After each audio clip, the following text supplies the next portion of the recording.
Hello! Aujourd'hui, on accueille Paolo et Roman qui ont créé Urtiga, un duo d'artistes de charpentiers.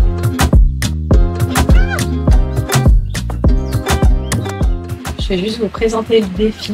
D'accord. Parce que vous pensiez que vous alliez faire une planche et une cuillère, que ce serait facile. À un moment donné, on va vous demander de switcher. Vous pouvez échanger. Paolo supporte pas que je touche à son rabot.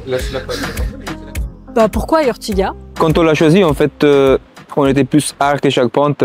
Donc Urtiga, ça veut dire ortie. C'est une plante un peu rustre, un peu piquante, mais très utile. Un peu comme nous. Ah oui, voilà.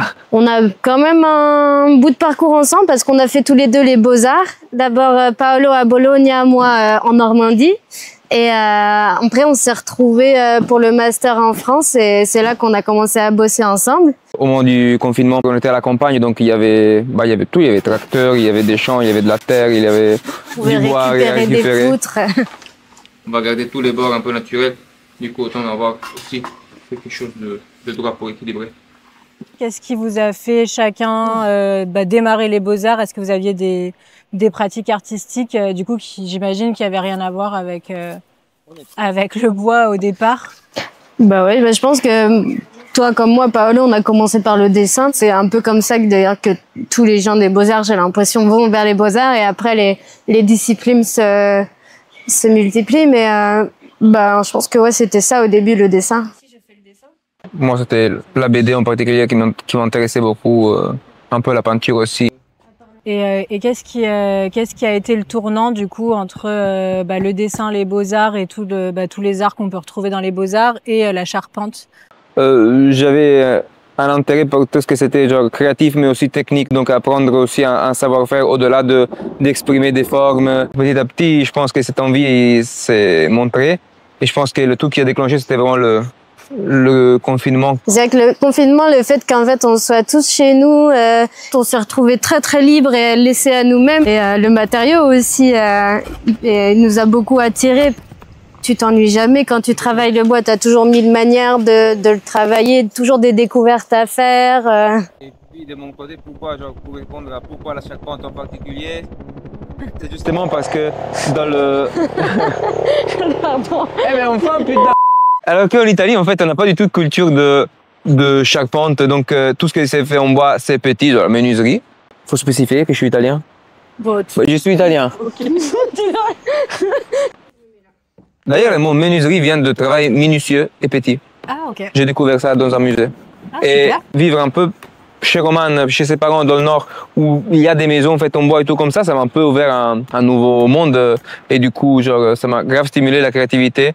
Le travail de la charpente est très mental aussi, parce que si tu penses tout en assemblage et tout, tu dois conceptualiser tout dans ta tête, donc c'est déjà très compliqué. Souvent, on dit que les gens des Beaux-Arts détestent les maths. En charpente, faut aimer les deux. Et au niveau de votre duo, du coup, quand vous bossez ensemble, ça se passe comment? Il y a à moitié des rôles définis. Paolo est un peu au-dessus au niveau technique. Moi, un peu plus créativité, plus surprenant. On se pose des questions entre nous. Des fois, on voit un problème à deux. Mais en général, 99% du temps, chacun il se gère son projet. Ouais. Et c'est pas mal comme ça. Je dois regarder la forme, ouais. Quoi? Je dois regarder la forme, hein. Tu fais...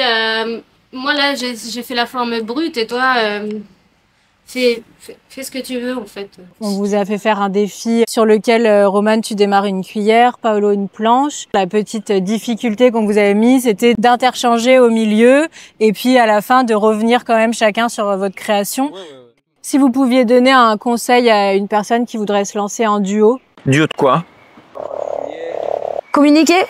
Ouais. Même quand ça paraît infime, et respecter aussi les compétences et les rythmes de chacun.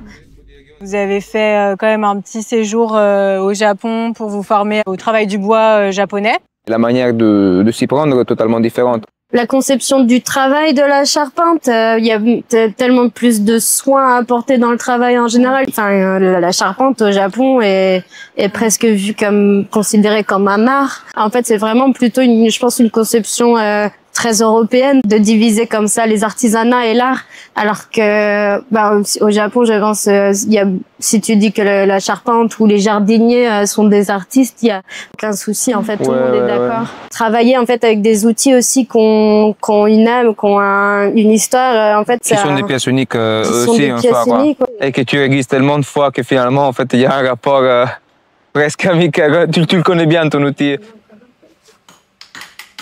Je vous propose de passer à un petit défi de fin. Donc le défi de fin, en 2 minutes, on va vous demander de faire un dessin les yeux fermés. L'autre peut regarder, au bout d'1 minute, on échange. Et je vais mettre un petit chronomètre. C'est parti. Voilà, je suis déjà perdue. Il te reste 10 secondes. Cool. Attention, vite. Petite fleur. Et voilà. Qu'est-ce que c'est? Le tilleul. Et la saltilleule. Comment t'as deviné?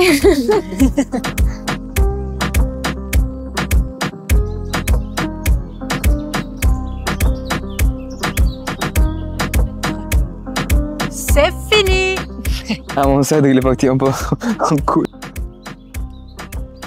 Donc voilà, l'œuvre finale du duo Les Yeux Fermés. Si vous aviez du coup un défi à donner pour les ou le prochain artiste. Moi j'ai peut-être un petit défi. Ce serait de attention, dessiner un truc de son choix et tout sur une surface qui n'est pas plate. Un truc avec du relief et une théière ou je sais pas. Je sais pas, une écorce d'arbre, un truc où la vaisselle. Arrête. Je sais pas.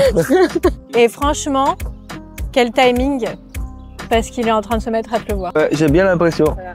Ce soir, bistec arrosé. Merci de votre participation. Merci aussi pour vos créations.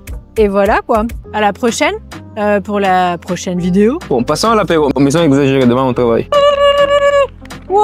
Alors, il manque plus que Gérard qui arrive avec la tondeuse derrière. Pardon.